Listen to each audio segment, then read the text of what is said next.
Hello नमस्कार मेरे प्यारे दोस्तों, मैं अंकित एक बार फिर से स्वागत करता हूं आपका अपने चैनल एग्री इंस्टीट्यूट यूपी पे। दोस्तों उम्मीद करता हूं कि आप लोग अच्छे होंगे और आपकी पढ़ाई भी बहुत अच्छी चल रही होगी। आज हम बात करने जा रहे हैं आईवीएफ क्या होता है। तो देखो, अगर आईवीएफ की बात की जाए तो इन विट्रो फर्टिलाइजेशन इसे बोलते हैं, या इसे हम टेस्ट ट्यूब बेबी बोल देते हैं, या इसे कृत्रिम गर्भाधान बोला जा सकता है। तो ये टेस्ट ट्यूब बेबी कैसे तैयार होते हैं, क्या होता है, इसकी संपूर्ण जानकारी हम देने जा रहे हैं। हमारे साथ में बने रहिए आप लोग। देखो, सबसे पहले अगर हम बात करें इससे बनने वाले क्वेश्चंस कौन से होते हैं, तो इससे पहले क्वेश्चन बनता है, पहला ही क्वेश्चन है बनता है कि टेस्ट ट्यूब बेबी जो बनता है इसमें निषेचन कहाँ पे कराया जाता है और कैसे होता है। तो आप लोग बता सकते हो इसमें निषेचन परखनली में कराया जाता है, ठीक। और दूसरा पूछा जाता है कि इसमें निषेचन करवाने के बाद में जो भ्रूण तैयार होता है उसको कहाँ पे स्थापित किया जाता है। तो ये सारे प्रश्नों के आंसर आपको इस क्लास से मिल जाएंगे। हमारे साथ में बने रहिए आप लोग।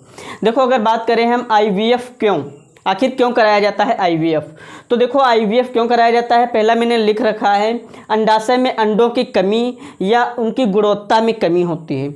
जो स्त्रियां होती हैं इनके अंडाशय में कमी आ जाती है, अंडे जो होते हैं उनमें कमी आ जाती है, या कई बार अंडे जो होते हैं वो परिपक्व नहीं हो पाते, मैच्योर नहीं हो पाते हैं, इसलिए आईवीएफ करवाया जाता है। और एक होता है जैसे कि पुरुषों के शुक्राणुओं में कमी या उनकी गुणवत्ता में कमी। जो पुरुष लोग होते हैं पुरुषों के शुक्राणुओं में कमी आ जाती है, या जो शुक्राणु हैं वो हेल्दी शुक्राणु नहीं हैं, उनकी गुणवत्ता में कमी है, अर्थात शुक्राणु अच्छे नहीं हैं। ये अक्सर किसके साथ में होता है, किसके शुक्राणु खराब हो जाते हैं, ज़्यादातर जो लोग जैसे कि ड्राइवर हैं तो उनके ब्रशर जो होते हैं इंजन के पास में रहते हैं, तो गर्मी से वो नुकसान हो जाता है, ठीक। कई बार वहाँ पे इनकी गुणवत्ता ख़राब हो जाती है शुक्राणुओं की। और क्या होता है, जो लोग हेल्दी फूड नहीं लेते हैं, ठीक, तो उनके में भी ये कमी देखने को मिलती है। तो दोस्तों अगला जो लिखा हुआ है, गर्भाशय ग्रीवा के पीएच मान में गड़बड़ी, तो ये भी बहुत बड़ा मायने रखता है कि आप लोगों ने देखा होगा जैसे कि यौन होती है, गर्भाशय होता है, उसमें जो हमने दो ग्रंथियां आपको बताया था उसमें एक को बताया था कि वो पीएच मान को कंट्रोल करती है।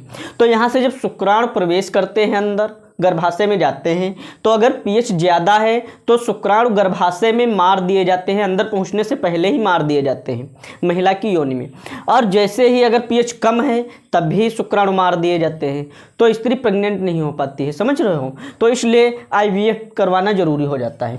अच्छा, अगर बात करें आईवीएफ के चरण कितने होते हैं, तो आईवीएफ के 3 चरण होते हैं बेटा। कितने चरण होते हैं, 3 चरणों में आईवीएफ पूरा होता है।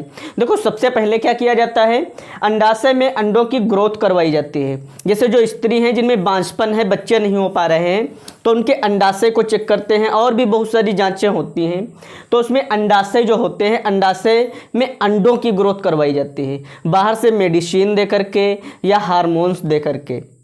डॉक्टर लोग बाहर से हार्मोन दे देते हैं और स्त्री के जो अंडाशय हैं उसमें अंडे की ग्रोथ हो जाती है, ठीक, हार्मोन के जरिए और मेडिसिन के जरिए।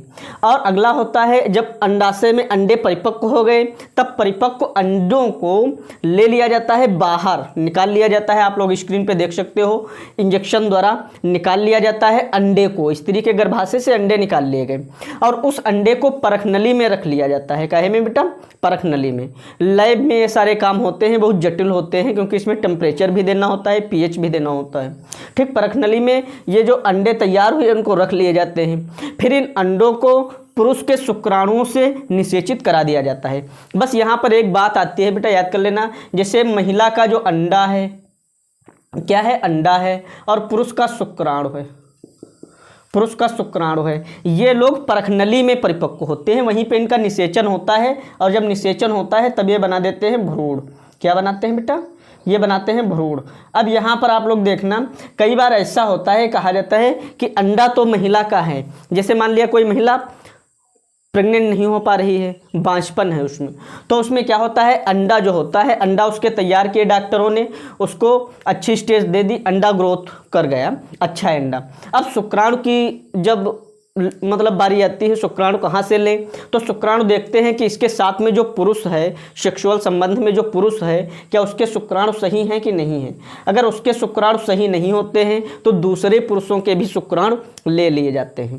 ठीक, यहाँ पर कई बार ऐसा सवाल उठता है कि ये बच्चा आपका नहीं है, दूसरे का है। तो ऐसा नहीं होता है, दूसरे का बच्चा नहीं होता है। अगर वो पुरुष जो है आपके साथ में, उसके अगर शुक्राणु सही हैं, नहीं सही है तो इंजेक्शंस द्वारा सही किए जाते हैं, दवाइयाँ दे करके।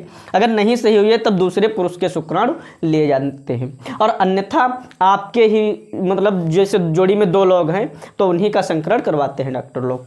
ठीक, अगर नहीं बन पा रहा है तो बाहर से भी ले लेते हैं। अब क्या होता है, अब परिपक्व अंडा जो है उसको मिला देते हैं परखनली में शुक्राणुओं से, पुरुष के शुक्राणुओं से। अब शुक्राणुओं से मिलने के बाद निषेचन होता है, भ्रूण बन जाता है। अब जो ये भ्रूण बन गया, इसको क्या करते हैं, दोबारा से महिला की यौन मार्ग द्वारा गर्भाशय में प्रवेश करवा देते हैं। मैंने बताया है कि स्त्रियां कैसे प्रेग्नेंट होती हैं, ये सारी चीज़ें बताई हैं, डिस्क्रिप्शन में लिंक आपको मिल जाएगी, देख लेना। तो निषेचित अंडा जो होता है उसको पुनः गर्भाशय में क्या कर देते हैं, स्थापित कर देते हैं। और जब स्थापित कर देते हैं फिर वो जो बेबी होता है वो धीरे धीरे डेवलप करता है और फिर वही वाला प्रोसेस होता है। 9 माह बाद उसका जन्म होता है। नॉर्मल डिलीवरी से हो सकता है, नहीं हो तो ऑपरेशन द्वारा हो जाता है। अधिकतर 2 बच्चे या 3 बच्चे होते हैं, इसमें ये भी देखने को मिला है। क्यों? क्योंकि प्रोसेस देखो बेटा बहुत महंगा होता है और बहुत लंबा प्रोसेस होता है, डॉक्टरों का बहुत खर्च आता है, बहुत मशीनें लगती हैं बड़ी बड़ी।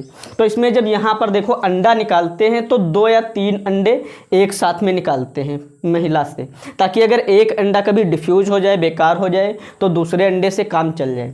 ठीक, तो जब 2-3 अंडे होते हैं और पुरुष के शुक्राणु जब होते हैं वो 2-3 अंडों से जब निषेचित होते हैं तो भ्रूण यहाँ पर 2 या 3 बन जाते हैं। अधिकतर देखने को मिला है 2 भ्रूण बनते हैं। और जब ये 2 भ्रूण बन जाते हैं तो यही धीरे धीरे डेवलपमेंट इनका होता है और ये बच्चे बन जाते हैं। ठीक, अब अगर प्रक्रिया इसकी समझें, अच्छा IVF जो है, जैसे कृत्रिम गर्भाधान जो है, टेस्ट ट्यूब बेबी है, इसकी प्रक्रिया क्या है हमारे साथ में समझ लीजिए। देखो सबसे पहले क्या किया गया, महिला की जांच हुई, अगर उसका गर्भाशय में कोई दिक्कत है सही की गई, अंडाशय में कोई दिक्कत है सही की गई, अंडे उसके परिपक्व किए गए। तो सबसे पहले अंडे परिपक्व किए जाते हैं, इसके लिए हार्मोन या दवाएं दी जाती हैं। ये पहला स्टेप हो गया। दूसरा स्टेप क्या होता है, जो अंडे परिपक्व हैं उनको अंडाशय से निकाल लिया जाता है बाहर, परखनली में उनको रख लिया जाता है। दूसरा हो गया ये वाला स्टेप। तीसरा क्या होता है, परखनली में जो रखा गया है उसमें पुरुष के शुक्राणुओं को भी मिला लिया जाता है। पुरुष के शुक्राणु किसी भी पुरुष से लेते हैं, जरूरी नहीं है उसी पुरुष के हों। ठीक, अगर मियाँ बीवी 2 लोग हैं तो ये जरूरी नहीं इनके अंडे हों, इनके शुक्राणु हों। शुक्राणु क्या होते हैं, शुक्राणु दूसरे पुरुष से भी ले लिए जाते हैं कई बार। ठीक, अब जो शुक्राणु बन गए इनको परखनली में रख दिया गया। अब क्या हुआ, भ्रूण तैयार हो गया। इसके बाद में प्यारे बच्चों क्या होता है, जब भ्रूण तैयार होता है तब फिर इसको परखनली से लेकर के महिला के योनि मार्ग द्वारा गर्भाशय में प्रवेश करवा देते हैं और गर्भाशय में उसको क्या करते हैं, स्थापित कर देते हैं।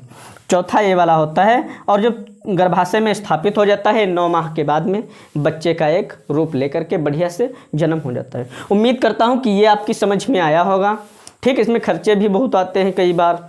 ठीक, उम्मीद करता हूँ ये आपको समझ में आया होगा। इसकी लिंक जो है डिस्क्रिप्शन बॉक्स में आपको मिल जाएगी। अगर इनसे रिलेटेड की स्त्रियाँ कैसे प्रेग्नेंट होती हैं, कैसे बच्चा बनता है, डिस्क्रिप्शन बॉक्स में आपको लिंक मिल जाएगी, वहाँ से जाके देख सकते हो। हमारे चैनल को सब्सक्राइब जरूर करिएगा अगर अच्छा लगा हो।